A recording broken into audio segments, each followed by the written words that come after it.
অভিষেকেই জয় অধিনায়ক শুভমানের। ঘরের ছেলের হার দেখল গুজরাট।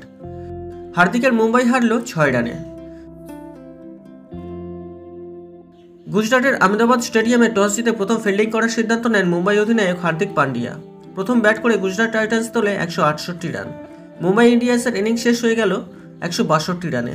শীর্ষ ওভারে জয়ের জন্য 19 রানের প্রয়োজন ছিল। ব্যাট করছিলেন অধিনায়ক হার্দিক পান্ডিয়া। প্রথম 2 বলে 10 রান তুলে নিলেও কিন্তু শেষটা করতে পারলেন না। উইকেট দিয়ে এলেন উমেশ যাদবকে, আর তাতেই শেষ হয়ে গেল মুম্বাইয়ের জয়ের আশা। শেষ হাসি হাসলেন গুজরাটের নতুন অধিনায়ক শুভমান গিল। অধিনায়ক হিসাবে অভিষেক হয়ে গেল তার। জয় দিয়েই সফর শুরু করলেন শুভমান।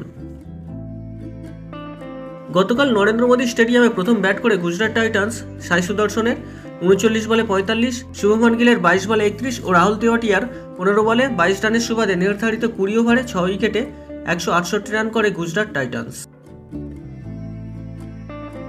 169 রানের লক্ষ্য নিয়ে খেলতে নেমে মুম্বাই ইন্ডিয়ান্সের ইনিংস থামে 162 রানে। মুম্বাইয়ের হয়ে উল্লেখযোগ্য রান করেছেন রোহিত শর্মা। তিনি 29 বলে 43 রান করেন। ডেয়াল ব্রেভিস করেন 38 বলে 46 রান। তিলক বর্মা করেন 19 বলে 25 রান। মুম্বাইয়ের ইনিংস শেষ হয় নির্ধারিত 20 ওভারে 9 উইকেট হারিয়ে 162 রানে। গুজরাট টাইটান্সের হয়ে আবদুল্লাহ উমারজাই, স্পেন্সার জনসন, উমেশ যাদব ও মোহিত শর্মা 2টি করে উইকেট পেয়েছেন। সাই সুদর্শন নিয়েছেন 1টি উইকেট।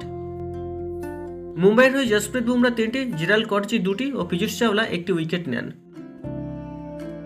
গুজরাট জয়ী 6 রানে। গতকাল ইন্দোরে দিনের প্রথম ম্যাচে মুখোমুখি হয়েছিল রাজস্থান রয়্যালস এবং Lucknow super giant.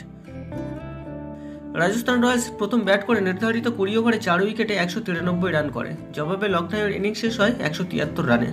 Rajasthan Royals জয়ী হয় 20 রানে।